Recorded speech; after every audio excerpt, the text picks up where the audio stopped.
At Creators Paradise SC7FH 5 hours ago. A few more suggestions after the last few days. Change your stream times.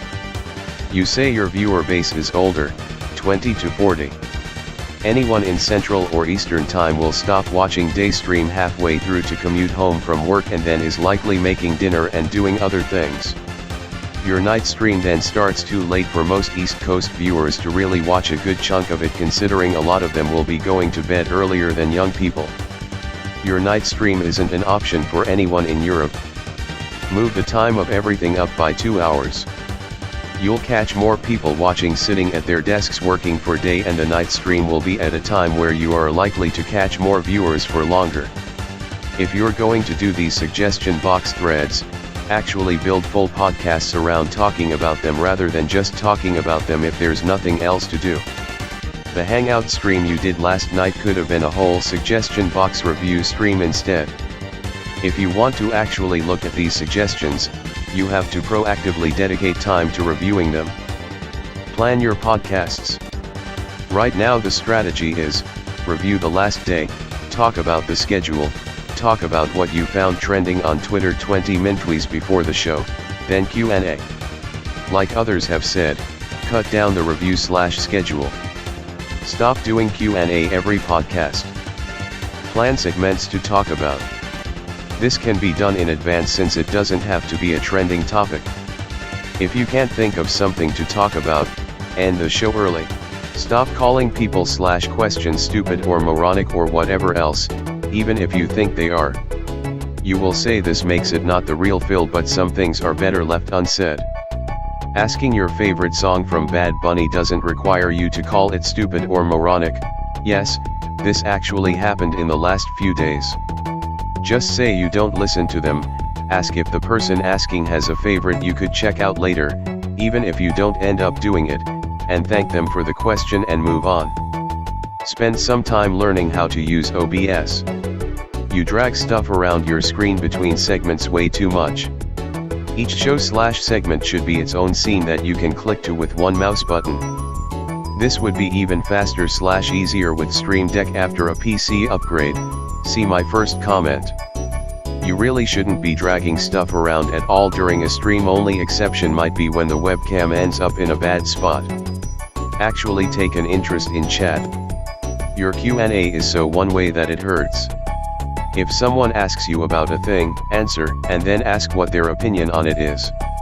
If you don't know about what they're asking, ask them to educate you about it instead of just saying I don't know what you're talking about and moving on. You get people to stay by actually having a back and forth conversation instead of all one way. At OPBoon 13 hours ago, the suggestion from May 5, 2023 is more relevant now than ever, with your recent discussions regarding expanding your content beyond gaming. As a longtime member of DSP Reacts, I have an idea that could make the channel more interactive and engaging. Remember when your capture card died, and all you could do were Hangout streams until a new one arrived? They were fun, relaxing, and even successful. You even talked about wanting to do Hangout streams more in the future. This would be just that. This would take place on the late streams, where there's a more laid-back and less serious vibe. You would then have members suggest topics, news stories, short video clips, etc. on a members-only thread during the show, which you would frequently check throughout the night. When you see an interesting suggestion in the thread, like a game news story, a funny news article, or a viral video clip, you could then record a 5 to 10 minute video of you telling the story, giving your thoughts, and incorporating live chat's feedback too. Then you would have a nice condensed single topic video to upload to DSP Reacts that will appeal to an audience that watches those shorter, more digestible clips. And throughout the 2-hour late stream you may end up with 5 or more of these videos that you could upload to the channel throughout the week or even weeks. I've seen other live streamers do something similar to this, where they just boot up a stream and just hang out with their stream with no set itinerary on what they'll be doing. Someone in chat brings up a topic, and the streamer gives their opinion or watches a clip about it, and it ends up on their Clips channel. This could be your version of that. One complaint I often see nowadays from members is how competitive the submissions are for DSPV. The internet. This new show would give a level playing field for everyone, because it will be up to you and your interest in their topic/story/clip on whether or not you cover it. Not a first come first serve basis. And it would give us members who can only watch live streams at night something to tune into on DSP Reacts. I can count on one hand how many DSPV. The internet streams I was able to attend live. Also, the show doesn't need to have a formal name, you can just call it a hangout stream. Hey guys, tonight I'll be doing a hangout stream on DSP Reacts. People will instantly know it's a casual, informal, laid-back stream just by calling it that. Copy/pasted from the state of DSP Reacts, 3 months in. Feedback needed. The one reply at OP-Boon 13 hours ago. Tonight's stream would have been a great time to have instituted this kind of idea. This concept has almost limitless longevity, as opposed to 2 hours of Q&A that dry up towards the end. At June 30, 18 hours ago, instead of recapping the previous day on the podcast, do a recap segment on the podcast each week and recap things in detail there instead of doing it every day. One reply at OP-Boon 11 hours ago. He actually used to do this as something called Week in Review. I think he could actually bring that concept back, possibly replacing the last daily wrap before his day off with a Week in Review. At Orange 3430 21 hours ago, posting this here because someone in chat recommended this was the best place to explain this. I want to address the back and forth pull from viewers over whether you should be doing more gaming content vs more interactive non-gaming content. It seems like no consensus can be reached as everyone has their own preferences.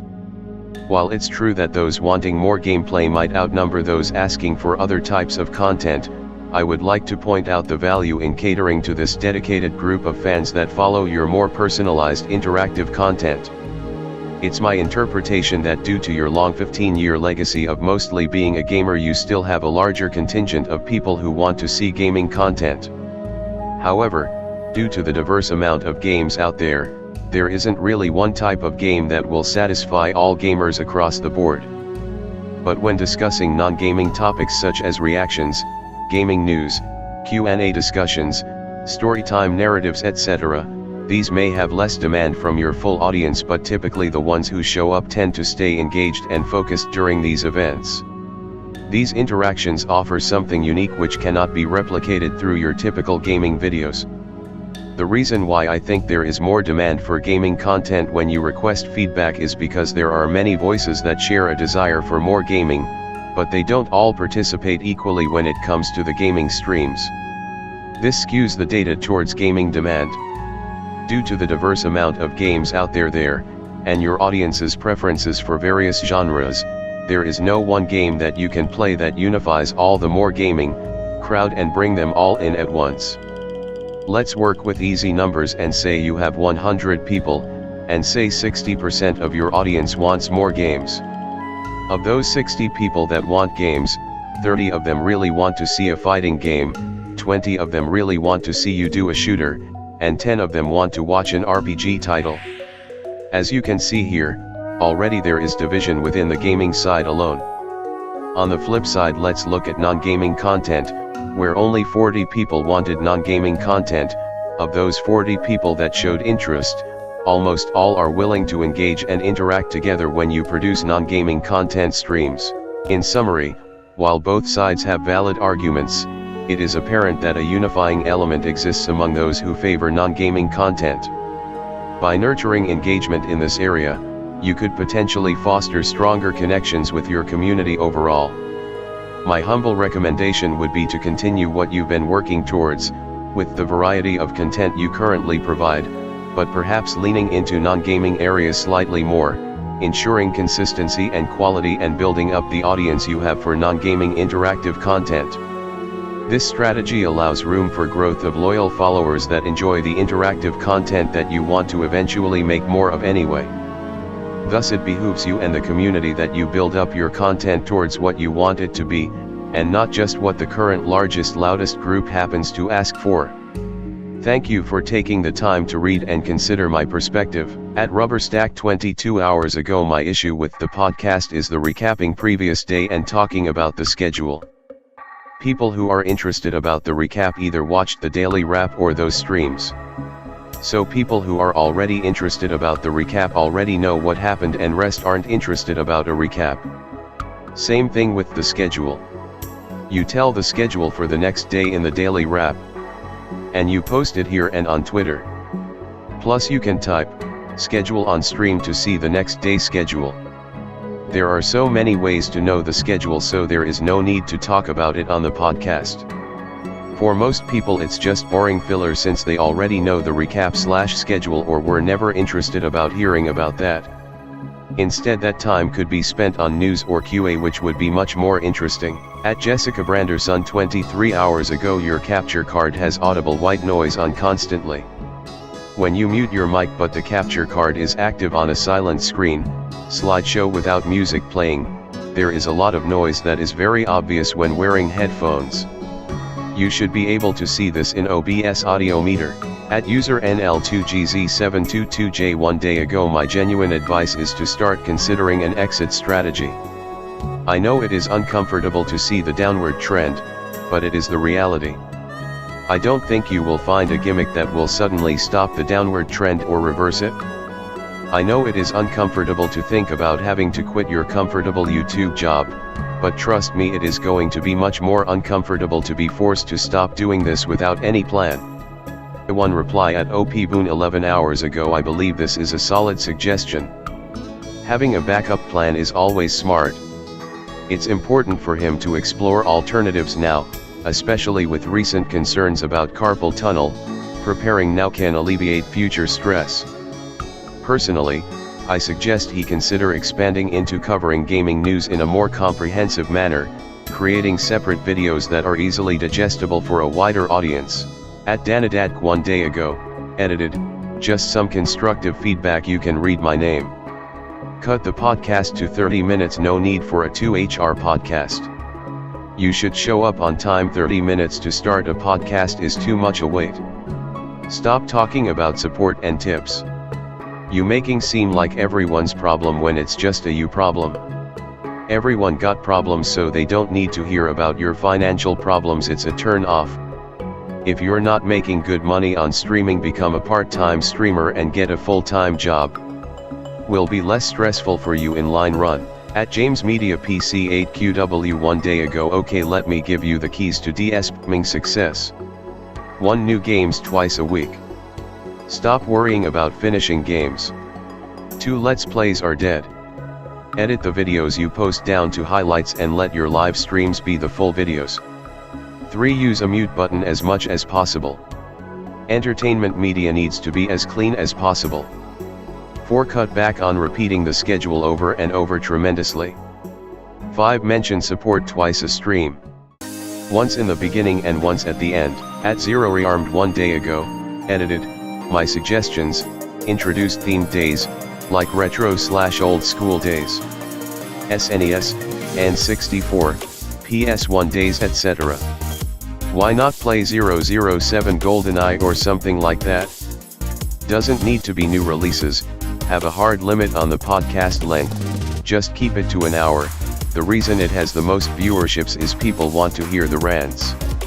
Multitask and talk during the gameplay. Stop mentioning trolls, detractors, drama, negatives of the past. You're just giving the trolls everything they want to make content about you every single day. Stop going on minutes-long tangents about your finances. It's nobody's business but your own, and it's an ineffective way to encourage more support. Stop going off on rants at your own fans and viewers. You're driving people away, and how is that going to bring in new viewers? The rants the other day about don't keep asking me to do things, you're pissing me off. You can't talk to your audience like shit and then expect them to give you money. That's a parasocial relationship. Calm down. You're no, and not in a good way, for being ill-tempered, snappy, swearing venom machine. Cheer up a little and see what spreading that positivity round actually brings. Just stop with the same pattern of things that obviously aren't working. Don't be a dinosaur, take some risks, Make some changes, stop being a stick in the mud. At Defiant_10 one day ago, add chapters to your Press Dream podcast. If I want to see you talk about something, I don't want to skim through the red line back and forth until I find a specific thing, for example the game news section. Remove bloat from pre-stream podcast, shorten recap segments, shorten day off segments, shorten talking about your schedule. It's also perfectly fine to talk about topics during your gameplay that would otherwise be meant for the press stream. It makes the actual streams more engaging rather than just focusing on the game and the gameplay only. Someone else mentioned this here, but take more advantage of your mini PC. There are lots and lots of free or cheap indie games that would be fun to jump around in a stream or two every once in a while. But that would of course take time away from your usual streams, but shortening the segments in the Press Dream podcast would help. For reply 1, reply at OPBoon one day ago. I've provided timestamps in the comments of the podcast ever since July. It isn't as convenient as the on-screen chapters, but they provide a good amount of information for you to skip to topics you're interested in. If you don't see one, you may need to sort the comments by newest first for mine to show up. At OPBoon one day ago, in regards to the recent discussion about stepping back from gaming content and expanding podcast style content, I still think you could do well expanding more into gaming news. There's more audience overlap between gaming playthroughs and gaming news compared to politics, so you would already have an established viewer base for that content. I think now that you have a team of editors, they can clip your news segments into 10 to 15 minute videos separate from the podcast, with one major news story per video. This way, your takes on the happenings in the gaming space are more easily digestible to a wider audience, and not hidden within a 1.5 hour long podcast.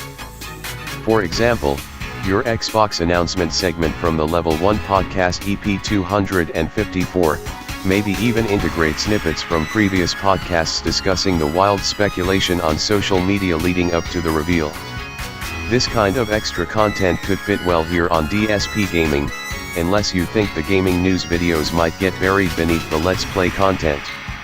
Might be worth discussing on the podcast how viewers feel about it, or if DSP News deserves to be its own separate channel, e.g. DSP Reacts and DSP Throwback. Like I mentioned in a previous post, if the gaming news segment garners significant interest, branching out to cover tangentially related topics like movies and TV shows in separate news videos could further broaden your content appeal. I know I suggested a similar idea a few months ago, telling you about YouTube's live stream clipping feature to make clips of your DSP news segments, but now with your team of editors, this idea seems more feasible now than ever. Copy/pasted from the Level 1 podcast EP 255. At GookieGun6946 one day ago, reduce asking for support. These segments put you in a bad light and are the exact kinda silps the trolls want. Also, it really comes off as desperate. Regulars already know how to support, and if newcomer don't, how they'll ask you. People are smarter than you give them credit, and they'll figure out how to support you. If anything, you should add a support command in your chat, so when someone asks you can simple say just type support and you'll know how to support me, so it doesn't turn into this long drawn out 10 to 30 minutes segment about how giving you money that you know is going to be silped out of context to makes you look bad. We don't want another scorn debacle on our hands. Shorten the podcast. Your past few recent podcasts have been nothing but schedule, talks about support, and Q&A. If you don't have any topics for the podcast, then why try to artificially extend the podcast? Just get right to gameplay. You complain games are too long and you don't have any time to play them, and I think shortening the podcast will help alleviate this issue. I know you'll say, well, just come when the podcast is over, but ask yourself, why should someone do that? Telling someone to come back in 2 hours is a big ask, especially if they're a newcomer and can't interact with chat because of a 24 hours wait period. It's kinda like a restaurant when you tell a customer it's going to be a 2-hour wait to be seated. They're not gonna wait, they'll just go somewhere else. Engage with chat more. You don't really talk with chat during gameplay unless it's to moderate. Tell chat to stop going off topic, or to read a super chat. You say this a chill environment, but you yell at people when they don't talk about your gameplay. Maybe if you just chatted with people who go off topic, it can lead to interesting and meaningful conversations. You should also reduce how much Q&A you do in your podcast. What I find happens is that you do these long Q&A sessions and no one in chat is talking you later in the stream cause you answer everyone's question at the start. You have to spread out the topics you want to discuss throughout the stream so chat will stay engaged with you and your content. Reduce the wait period to chat. A full 24 hours to chat is absurd. There's streamers that have as many trolls as you and maybe even more, and they don't do this cause even they know this is an insane wait period. This is single-handedly ruining any chance you have in retaining newcomers. If the trolling is as bad as you say, then get more mods. You've had trust issues about giving people wrenches since the Rouge mod incident. Rogue mods happen and it shouldn't make you distrusting of people. If someone wants to help in moderation, then just make them a mod.